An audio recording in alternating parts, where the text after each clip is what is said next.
पे चल के देता जो ये संदेश, प्रेम के रंग सब रंगे, सबका है एक खिवैया, भीड़ में हो या रहे अकेला, आनंद में रमता जो नंदती नंदती नंदती नंदती नंदती देवा, नंदती नंदती नंदती नंदती नंदती देवा, नंदती नंदती नंदती नंदती नंदती देवा, नंदती नंदती नंदती नंदती नंदती देवा।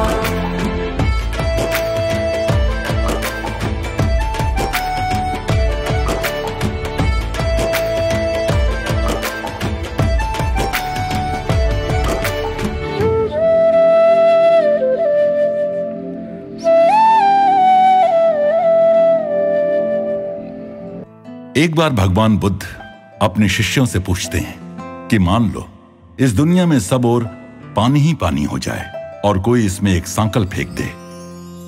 लहरों और हवाओं के थपेड़ों से ये यहां वहां डूबती उतराती रहे। सैकड़ों सालों में कभी कोई कछुआ, वो भी अंधा, ऊपर उठाए तो उस सांकल के इस कछुए के गले में पड़ने की कितनी संभावना होगी? शिष्यों ने इसकी शून्य संभावना बतलाई। बुद्ध बोले, इतना ही असंभव है मनुष्य जन्म की प्राप्ति। फिर उसी जीवन काल में किसी बुद्ध का संशय प्राप्त होना और फिर उसका तुम्हें उपदेश देना। इतना बड़ा ब्रह्मांड, उसका एक अंश ये भूभाग, उस पर उत्पन्न लय होते प्राणियों की इतनी बड़ी संख्या, फिर उसमें करोड़ों मनुष्य और उनमें से कुछ इने गिने लोगों का अध्यात्म में रुझान होना और उनमें से भी किसी किसी का मुमुक्ष होना, फिर उनमें से किन्हीं पर ही ईश्वर का, गुरु का ऐसा अनुग्रह होना कि व्यक्ति को उनके सानिध्य एवं उपदेश की प्राप्ति हो जाए। ऐसी विशेष घटना को हम मात्र एक दैवयोग कैसे मान सकते हैं? इसे तो परमात्मा की असीम कृपा समझना चाहिए, क्योंकि ये सारा घटनाक्रम स्वयं परमात्मा के आयोजन नियोजन के सिवाय कुछ नहीं। प्राप्ति में हमारी कोई भूमिका नहीं। मेरा मुझ में कुछ नहीं, जो कुछ है सब तोर, तेरा तुझको सौंप दूं, क्या लागे है मोर। यही समर्पण है, यही मोक्ष है।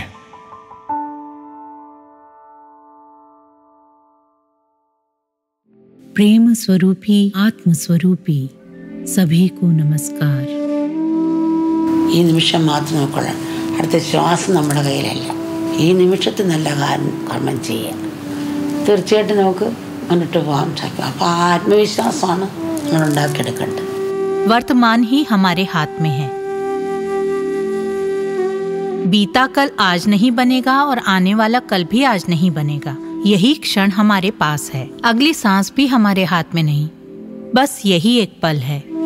जैसे खारे पानी का खारापन अच्छा पानी मिलाने से कम हो जाता है, वैसे ही अभी अच्छे कर्म करें तो निश्चय ही हम आगे बढ़ेंगे।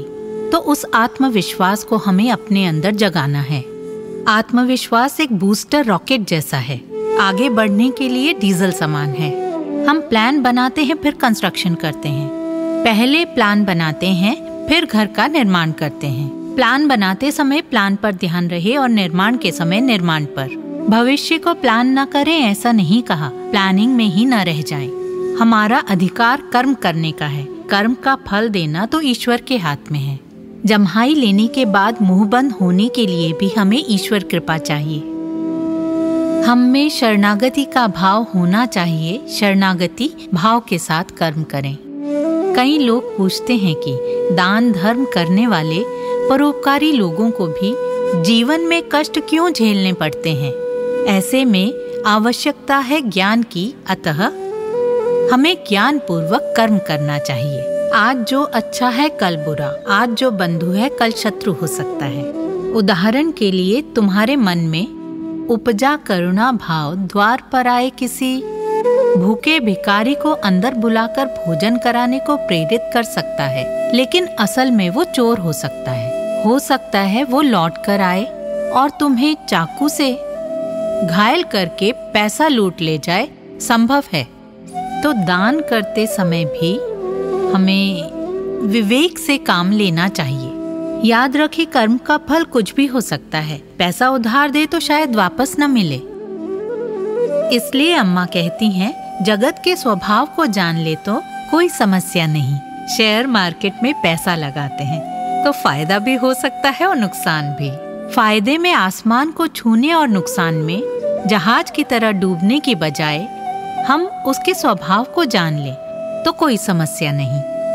कृष्ण की तरह जिनकी मुस्कान अच्छी या बुरी परिस्थिति में कभी फीकी नहीं पड़ी, ऐसा संभाव था। ऐसा मनोभाव हो हमारा भी। देना चाहिए, किसी गरीब को एक वक्त का खाना खिलाना चाहिए, पर स्वभाव का ध्यान रखें, प्रतिसाद कुछ भी हो सकता है।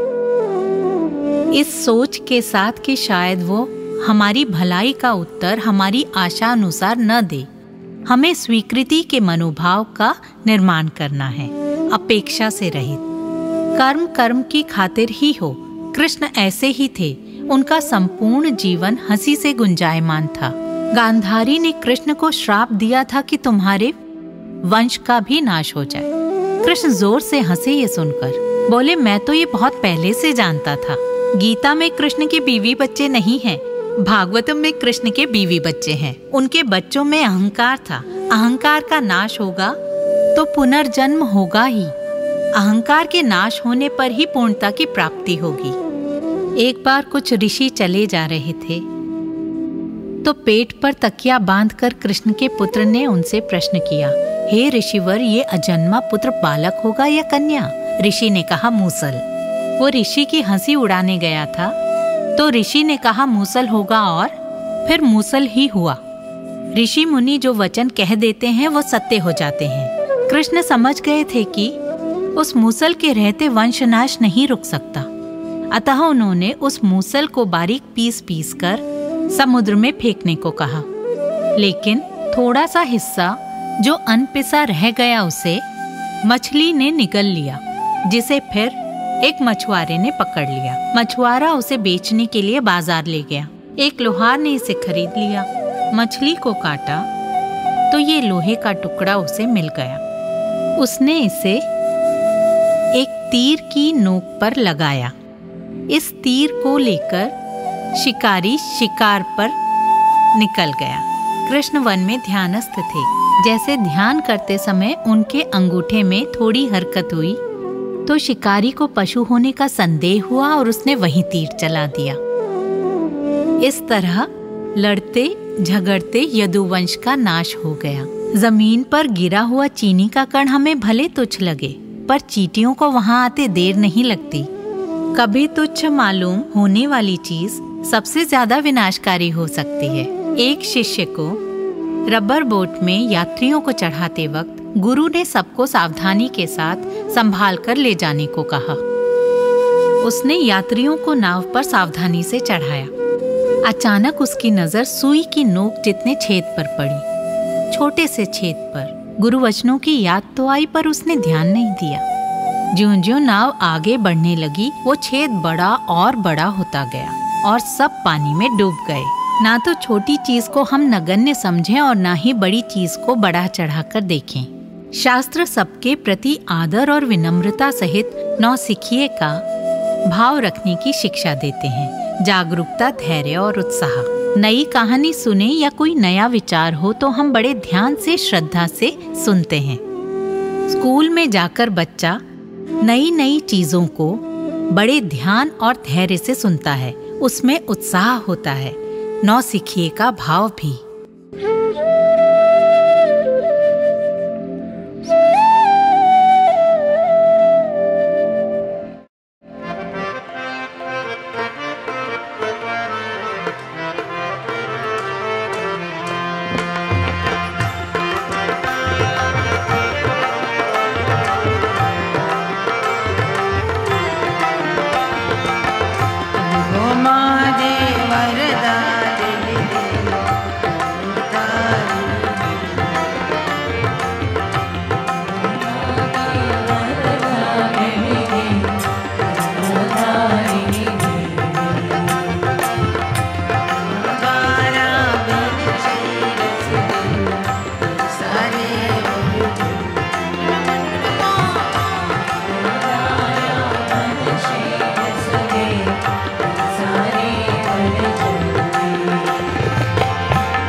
अम्मा की यूरोप यात्रा अब यूरोप के उत्तरी छोर पर स्थित फिनलैंड की ओर बढ़ रही है।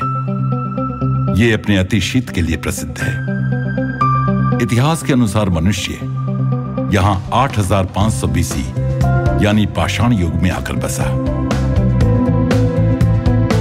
फिनलैंड के दक्षिणी द्वीप पर बसी सुंदर नगरी हेलसिंकी इसकी राजधानी तो है ही, साथ ही बरसों से एक लोकप्रिय व्यावसायिक केंद्र भी है। यहां कुछ एक अद्भुत ऐतिहासिक वास्तुशिल्प कला के भव्य नमूने हैं, तो पानी और दूसरे प्राकृतिक संसाधन व हरे भरे वन भी पर्याप्त हैं। नगर के केंद्र में आयोजित कार्यक्रम ने हजारों लोगों को आकर्षित किया। पूरा हॉल अम्मा के आगमन की उत्सुकतापूर्वक प्रतीक्षा करते हुए भक्तों से ठसाठस भरा था। आज अम्मा 2 वर्ष बाद फिनलैंड पधार रही थी।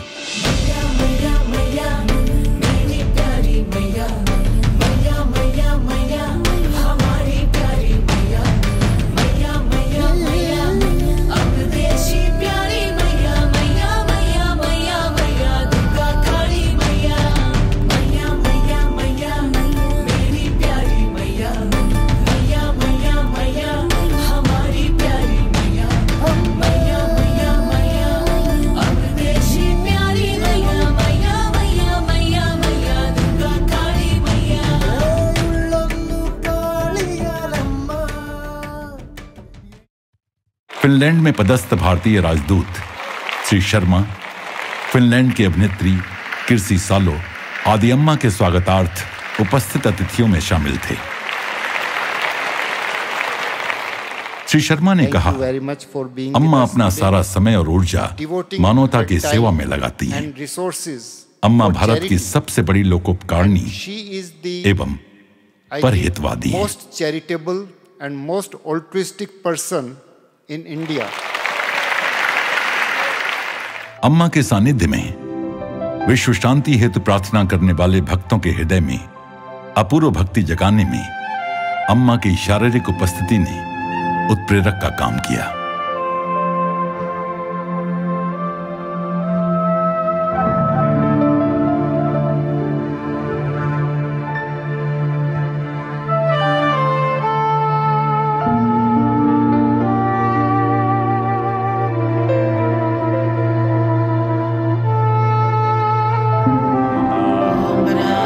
शांतायै नमः। ओम निष्कामायै नमः। ओम नित्यमुक्तायै नमः।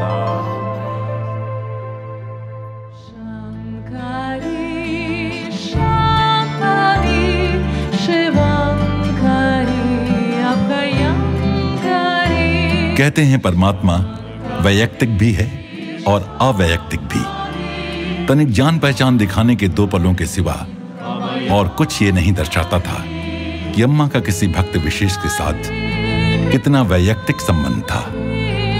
यहां कुछ दिखाई देता था तो सिर्फ अम्मा के दर्शन लेते हुए भक्तों के हृदयों का उनसे एकत्व।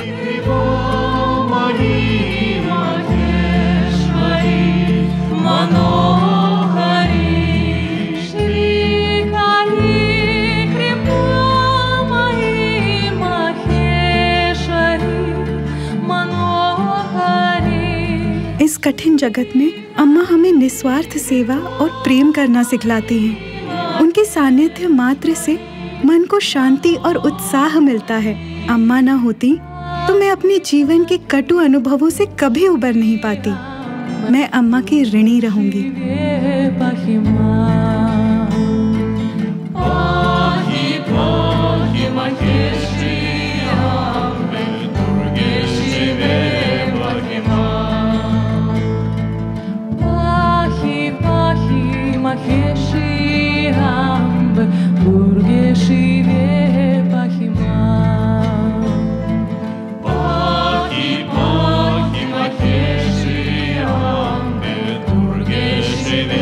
तीन दिन कैसे पलक झपकते बीत गए पता ही नहीं लगा।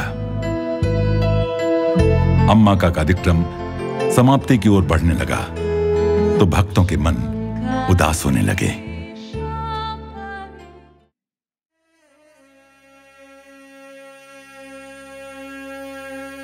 दर्शन समाप्त होने के बाद जिस चाव से अम्मा लोक संगीत की धुन पर नृत्य करने लगी, तो कितने लोगों को यह बोध हुआ कि वो एक एक क्षण का सदुपयोग अपने बच्चों के चेहरों पर मुस्कान बिखेरने के लिए करती हैं।